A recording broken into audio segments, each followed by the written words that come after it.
آج جنہیں دھاندلی نظر آتی ہے اور جو آڈٹ چاہتے ہیں، میں ان سے مطالبہ کرتا ہوں کہ اگر آڈٹ کرنا ہے تو ضرور کیا جائے۔ یہ نہیں ہو سکتا کہ تاریخ کا سفر 2024 سے شروع ہو اور 2018 کو بھول جایا جائے۔ 2018 میں آڈٹ کیوں نہیں کیا گیا؟ اس وقت ری کاؤنٹ کیوں نہیں کیا گیا؟ اس وقت آر ٹی ایس کو بند کیوں کیا گیا؟ ایک ناجائز حکومت اس ملک میں مسلط کیوں کی گئی؟ آج اس کا بینیفیشری کہتا ہے کہ اس کے ساتھ زیادتی ہو رہی ہے۔ وہ یہ کہنے میں تب اس کا حق بنتا ہے جب وہ اس زیادتی کا جس کا وہ بینیفیشری تھا اس کا اقرار کرے۔ آپ اپنے جرم کا اقرار کریں، پھر کسی پر آپ الزام عائد کریں۔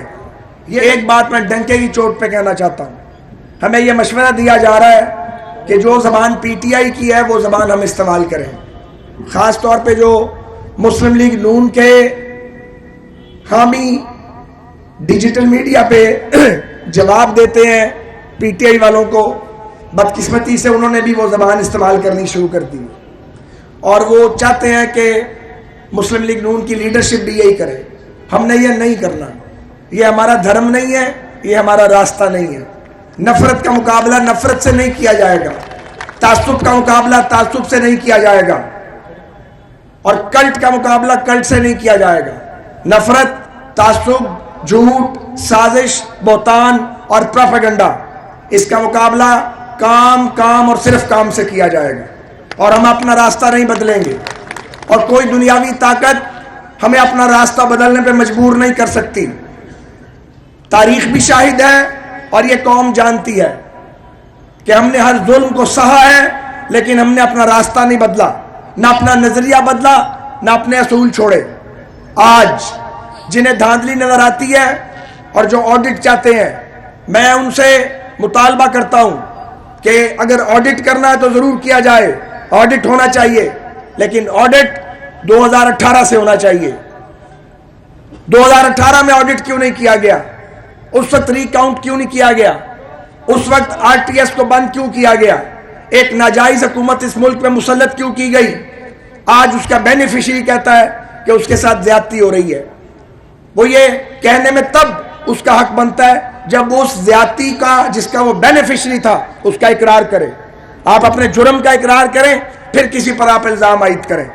یہ نہیں ہو سکتا کہ تاریخ کا سفر 2024 سے شروع ہو اور 2018 کو بھول جایا جائے، کیونکہ ملک پر ایک نقاب پوش مارشل لاء تھا۔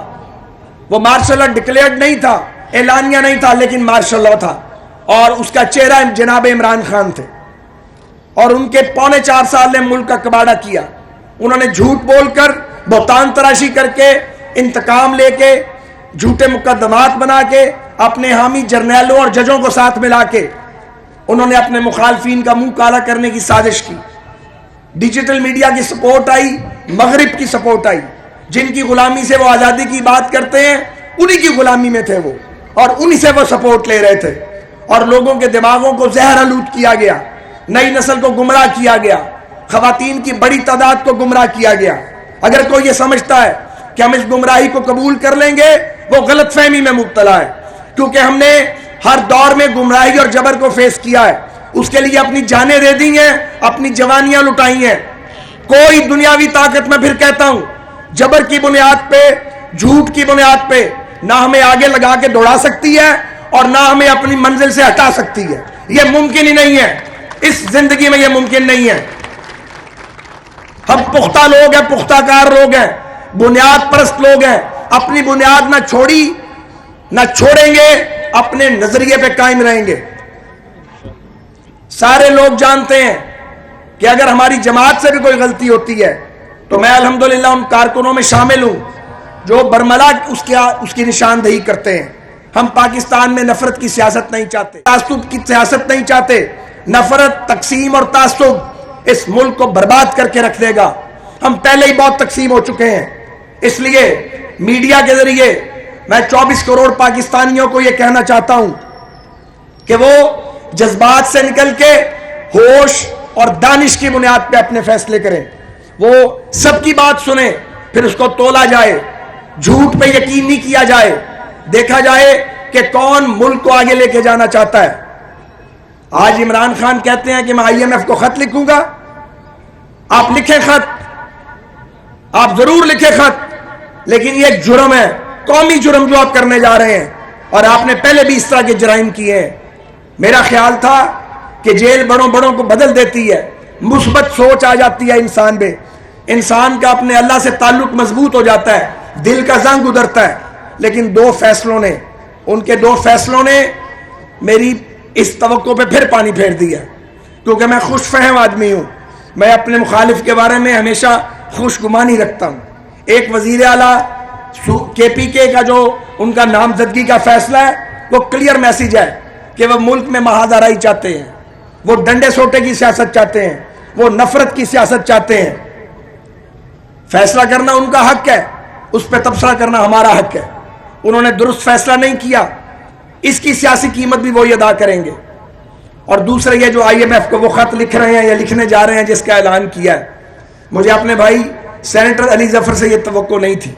میرا خیال تھا وہ عمران خان صاحب کو سمجھائیں گے، وہ ایک پڑھے لکھے آدمی ہیں، میں ان کا بڑا احترام کرتا ہوں، بے پناہ تعلق بھی بہت ہے۔ میں اب بھی توقع کرتا ہوں کہ وہ عمران خان صاحب کو اس سے باز رکھیں، کیونکہ اس سے ملک کو تو جو نقصان پہنچے گا وہ پہنچے گا۔ IMF سے پاکستان کی بات پھر بھی ہو جائے گی، لیکن عمران خان صاحب کی جو انتہا پسندانہ سیاست ہے، وہ اس کے تابوت میں ایک کیل اور ٹھکے گی، نفرت اور بڑھے گی، تلخی میں اضافہ ہوگا۔ جو کل پنجاب اسمبلی میں تماشا لگایا PTI کے کچھ لوگوں نے، مجھے ان کا نام نہیں لینا، مجھے اس پہ بہت افسوس ہے۔ میں توقع کرتا ہوں کہ PMLN کے پارلیمنٹیرین اس لب و لہجے کو اختیار نہیں کریں گے۔ ہم صبر اور حوصلے اور ہمت کے ساتھ آگے بڑھتے رہیں گے، اپنے پروگرام سے ایک رتی ہم نہیں ہٹیں گے، بالکل سیدھے راستے پہ چلیں گے۔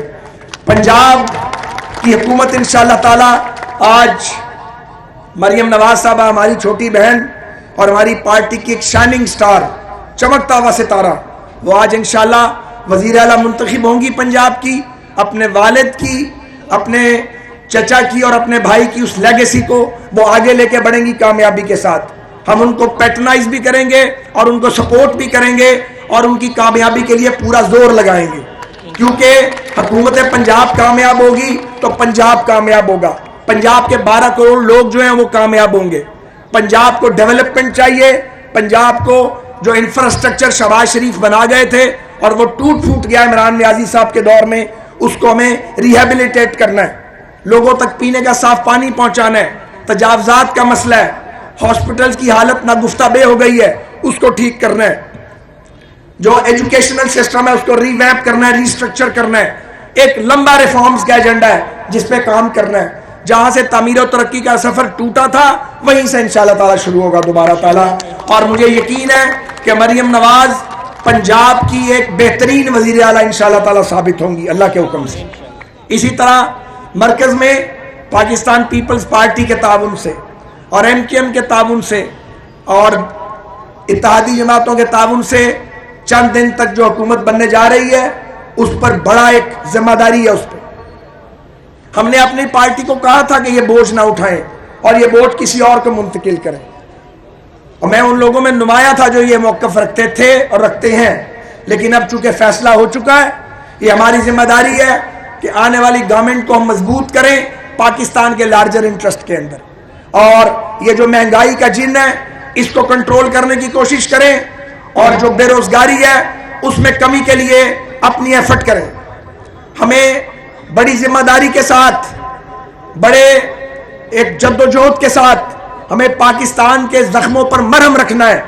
پاکستان لہو لہو ہے، زخمی ہے، دہشت گردی واپس آ رہی ہے عمران خان کی پالیسیوں کے نتیجے میں، لوڈ شیڈنگ پھر واپس آ گئی ہے، گیس کی قیمتیں آسمان سے باتیں کر رہی ہیں، انرجی کا کرائسس سر پہ کھڑا ہے، ہمارے ملک دیوالیہ ہونے کے دہانے پہ کھڑا ہے، لوگوں کے پیٹ میں روٹی نہیں ہے، لوگ جو ہیں وہ علاج اور معالجے کے لیے ترس رہے ہیں۔ اس سچویشن کے اندر مجھے آپ بتائیں، جو جھگڑے کی بات کرے، جو تعصب کی بات کرے، جو نفرت کی بات کرے، جو تقسیم کی بات کرے، وہ کیسے پاکستان کے 24 کروڑ لوگوں کا دوست ہو سکتا ہے؟ وہ پاکستانیوں کا دوست نہیں ہو سکتا جسے صرف اپنا اقتدار نظر آئے اور لوگوں کے مسائل نظر نہ آئیں۔ سو یہ ہماری کلیکٹیو ریسپانسبلٹی ہے کہ ہم پاکستان کو مشکلات سے نکالنے کے لیے اپنا رول پلے کریں۔ میرے دوستوں اور بھائیوں،